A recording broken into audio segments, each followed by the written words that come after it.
What's up everybody, it's EJ, back with another video. So today we're going to be talking about the Atlanta Braves and what their decision making has been regarding their first baseman. Freddie Freeman signed a contract with Los Angeles Dodgers, signed a 6-year, $140 million contract, whereas Matt Olson got traded from the Oakland Athletics to the Atlanta Braves for several prospects, and then immediately signed an extension for 8 years, $168 million to stay with his hometown Atlanta team. Now, understandably, this move caused a lot of controversy amongst Atlanta Braves fans. Freddie Freeman has been the face of their franchise for his entire existence within the organization. He came up in 2010 and has been playing 11 years, 12 seasons in the organization, producing over 42 career F4 and a weighted runs created plus of nearly 140, meaning he has been about 40% better than league average throughout the entirety of his career. However, even with all that considered, I still think this is a pretty good decision by the Atlanta Braves. I'm going to tell you guys why, but first of all, make sure to like and subscribe to the channel. It really mean a lot to me. Also, make sure to go check out my Twitch and my other socials.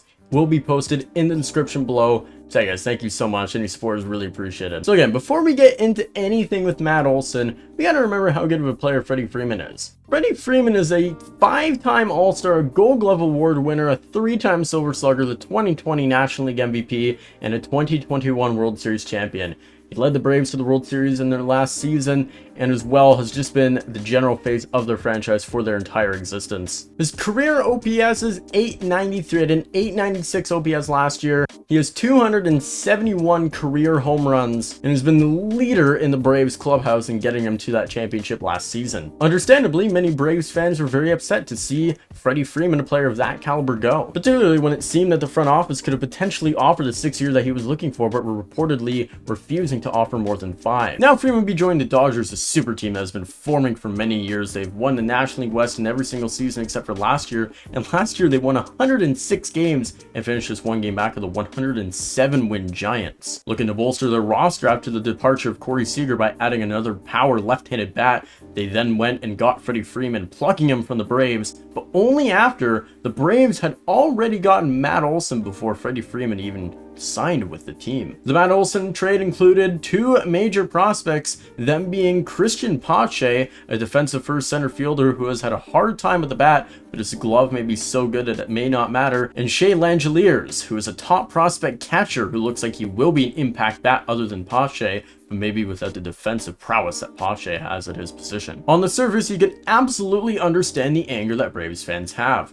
Obviously, Freddie Freeman, the face of the franchise, leaving the team is a massive blow. Not only that, but also then trading assets to get a first baseman that is probably not as good as Freddie Freeman. However, the contract extension that Matt Olson signed is quite frankly one of the more team-friendly contracts of recent memory, and most of those team-friendly contracts of recent memory have involved the Braves. Look at Ronald Acuna, Ozzie Albies, and others on the team who have received very generous contracts compared to the rest of the market. We're going to go further into why I think this trade is a really good one for the Atlanta Braves and why I actually think this could really work out for them, perhaps even better than signing Freddie Freeman to that contract. The first thing that is important to consider is that Matt Olson is 4 years younger than Freddie Freeman. Matt Olson is 28 years old, going to his age 28 season this year. Just coming off his age 27 season last year, in which he produced 5 F4 and a 146 weighted runs created plus. There's an important thing in there, though, that is massive with Matt Olson for me, and that's that he dropped his strikeout rate significantly. From 31.4% all the way down to 16.8, nearly cutting it in half, which is almost unheard of. That, combined with his young age, makes him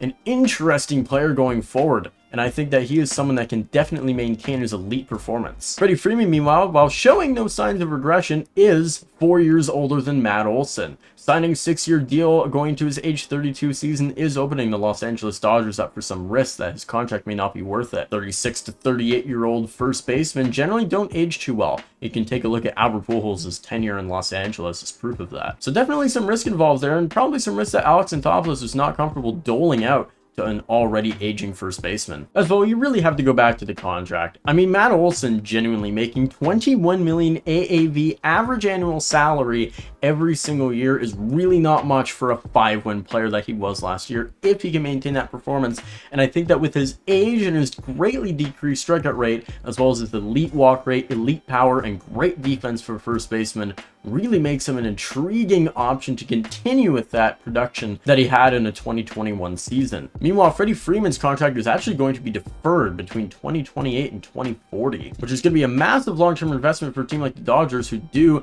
like to spend a lot more money than the Atlanta Braves. I think Alex Anthopoulos moved every way that he could with the Braves owners. I don't think that he had as much financial liberty as he had with Freddie Freeman going forward, and I don't think that the Braves were necessarily comfortable with giving Freddie Freeman that deferred amount.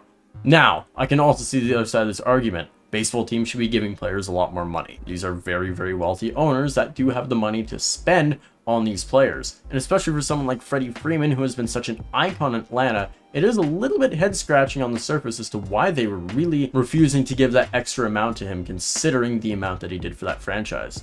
But I think in a very cold sense and a very unemotional sense, I think that the Braves did the right thing given the confines that Anthopoulos was given by the owner. I think any blame for this and any negative attention should be directed to the owner rather than Alex Anthopoulos. The Braves did offer Freeman a 5-year, $140 million contract, but were really refusing to offer that 6-year, and I don't know how much that matters. A 37-year-old first baseman and a 38-year-old first baseman is not going to be a massive difference as well for a player of that iconic stature in Atlanta. But I go back to Olson, and I really, really think he's going to be a great fit for Atlanta. First of all, he grew up in Georgia. He is a hometown kid. Freddie Freeman grew up in California. It makes sense for him and his wife to go back to California. His wife also from California too. And I think Olson will be embraced in Atlanta. He hit 39 home runs last year playing one of the most pitcher-friendly ballparks in baseball, while again showing the signs of improvement like I mentioned earlier. As well, I don't think that the Braves giving up those prospects is going to be as big of a deal as you think. I do think Shea Langoliers is going to be probably a good player, but you never know. He did only spend 5 games in AAA last year, and most of the season coming in AA. And I do have concerns about someone hitting 258 in AA and how they're going to be able to maintain that going to the major league level in the short term. Christian Pache, meanwhile, has really been awful at the major league level. In a very small sample, just 72 plate appearances, but still, he has a 366 career OPS with only 1 regular season home run. He's only walked twice and he struck out 27 times in those 72 plate appearances. I mean, he is just genuinely terrible with the bat right now.